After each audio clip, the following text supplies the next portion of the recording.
I've been living in an Econo Lodge nearby for 77 of the last 90 days. I flew in June into Des Moines, right after my daughter, whose brain cancer had come back, and it finally went into remission, and she was in a safe harbor. I came here to announce my candidacy for President of the United States of America. And it was about the time the corn had begun to sprout, and it was knee-high by the 4th of July. And last week, we had a harvest moon. And so I decided it was time, maybe I could tell you what I learned from Iowans in those 77 days I went around this state and came back at night to an Econo Lodge. We actually did about 235 events, including press engagements. Included in those were 13 parades, where I shook over 30,000 hands. Because I learned in Iowa, parades are pretty special, as a woman taught me when I called her and said, "How many do you expect on the route?" And she said, "Well, we haven't had a parade for about 4 weeks, so we expect extra to be there." But we also passed out about 110,000 brochures into willing hands and underneath unwilling car windshield wipers. You might have even gotten one as you walked out of Hy-Vee. But over 17,000 miles I traveled throughout this state since late June. That's like going across America about 6 times. I learned the history about Iowa. Man, I saw where John Lewis was born, that great labor leader who put unions on the map in the 30s, the 40s, and the 50s. I saw where Radar Riley came from, that wonderful man in MASH who taught us the folly of war. And I met and learned that great characteristic through people of Iowans. Some call it Iowa nice. Nah, it's a lot more than that. There is a respect for others wherever I went around this state. It didn't matter whether there's a woman in a laundromat or whether there's a Republican in a parade. There was respect for others. And you may just call it Iowa nice, but it's a lot more than that. It's a lesson to the capital of this nation. But I saw it most particularly in the respect they had for veterans. When you go up to Waterloo and you see that wonderful museum to the 5 brothers, the 5 Sullivan brothers. Even in the Navy today, we have a ship named after those Iowans. Those 5 men who lost their lives simultaneously in World War II on the same Navy ship, fighting nearby with my father in that Second World War. And then the Econo Lodge that I live on, that road named for Merle Hay, the very first American who was killed in World War I, an Iowan. And I saw it every day when I ran into a parade and went back and forth and shook hands, and they had a brochure with my picture on it. And as I ran up to them, inevitably, 1 out of 4 Iowans would look up and shake my hand or even stand up and say, "Thank you for your service." But then I met individual Iowans, one-on-one. The farmer I stood next to, as he pointed at his soybean crops and said, 1 out of 4 of those rows I won't be able to plant next year. As a matter of fact, I might be out of business because our customer, China, no longer is buying from us. And then I met a precision agronomist, and after asking her what a precision agronomist was, and she explained, she also told me when she was done her job of making sure that those fields that are already so straight were precisely measured, that soon the tractors would be wireless and the workers on them would be gone. I met a Marine Corps veteran who worked in a factory after he got out of the Corps. He started at a certain wage in 1990, and when he left last year, anybody who entered that factory started just like he did at the same exact wage. I saw so many people who wanted to tell me about Medicaid in Iowa, to where it had been privatized and the service has plummeted, and yet this year they were given an 8.6% raise, those private companies. And I saw through all those counties throughout beautiful Iowa how 2/3 of them are losing population as rural hospitals are disappearing. And who's going to set up a business where there isn't a nearby health provider?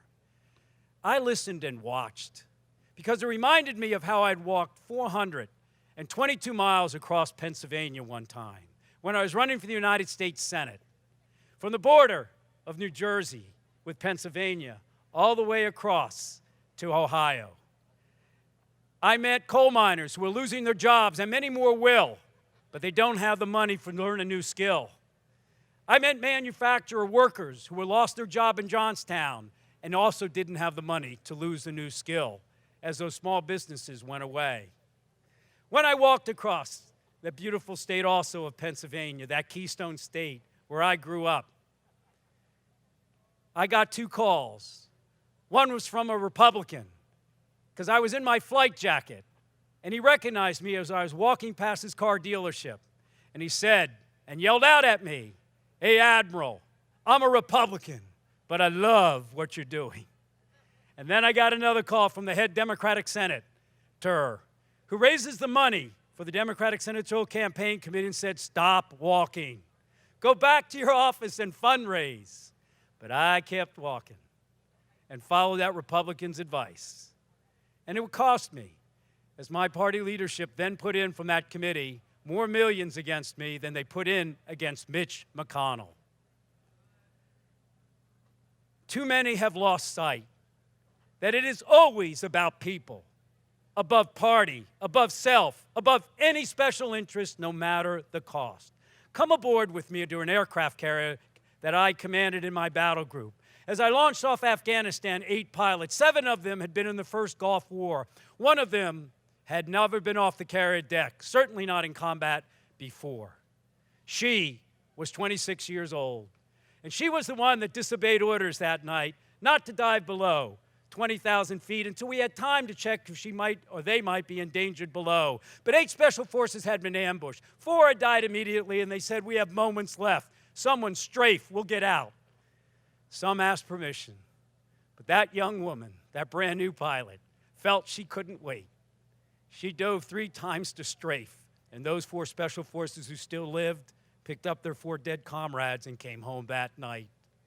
That woman demonstrated exactly what this country is looking for and yearning for today. She was willing to be accountable to them, the troops, the people, above self, at the risk of her own career, never mind her life, no matter the cost to her. I honestly believe that we must beat Donald Trump above anything else. I can't wait. I can't wait to stand there and say, "You know, Donald, we have something in common. We both went during the Vietnam era for our physicals, and I flunked it also. But I came back for a second time because I memorized the eye chart on the way out." I represented a nearly 2-to-1 Republican district. I was the 2nd Democrat since the Civil War. I had an F from the NRA. I had 100% from NARAL pro-choice. I had 100% from National Organization of Women and an F from the Human Rights Campaign. And you know what? I got reelected by 20 points, and I didn't spend a penny of the $3 million I raised on one single campaign ad. We somehow had learned to agree on certain things, and where we disagreed, it wasn't exactly Iowa niceness, but we respected one another because they knew ultimately they could trust me. I was always accountable to them, above party, self, or any special interest. That is our Hobson's choice. Not just to elect a president, but to heal this country's soul with someone who actually can, again, be able to get policies through and no longer have to have a president that can only do executive orders. Or how else will we meet the defining challenges of our time? Take climate change, the most catastrophic threat to mankind. Sure, we must here at home pass the ability to have a carbon fee dividend, and we must stop all fossil fuel subsidies to oil companies and others, those polluters, and move them to green energy. And we must stop all drilling offshore as well as the Arctic and in sacred Native American lands. But we also have to fix health care and get it through that Senate. Yes, we must move towards single payer. I get that. Particularly with my own health insurance from the military, they gave us a $300,000 bill to try to save my daughter's life. And only 8% of kids have ever survived it, and she's done it twice. But how do we get there? I voted for the public option. How could you not? But in the military, you learn piss poor planning gives piss poor execution. So what you want to do is have a public option that moves us inexorably towards single payer, but it proves itself as a transition of choice as we get there. And if you know what, in those rural counties, why don't you have a model like the VA, where it's been rated by the New England Journal of Medicine, a government-owned hospital is equal to or better than any other health provider, private or public. And then, yes, can we do student loans? In a heartbeat, there's a program out there that says in government, if everybody, we make it mandatory and make it grandfathered and universal. You don't have to pay back any more than 10% of your student loan. We should lower it to 5%, and if you're lower income, forgive it after 20 years. Who do I want to focus on? The Clinton and the Trump supporter. 65% of Americans don't have a college degree. We are Democrats. Why aren't we focusing on that coal miner who have lost his job? The man who used to drive that tractor out there, and the farmer, when she loses her farm. Why don't we have a program I wrote about in 2015 in my book that sold 6 copies, where it's called Training for a Lifetime, like we do in the military. If the F-15 goes away, we send you to the largest community college in the nation, the Air Force Community College, and you learn the F-22. Technology is going to transfer so quickly, we have to have those 11 million Americans who no longer are in the labor participation rate back into the workforce by training them and retraining them over a lifetime. And finally, restore U.S. leadership to this world.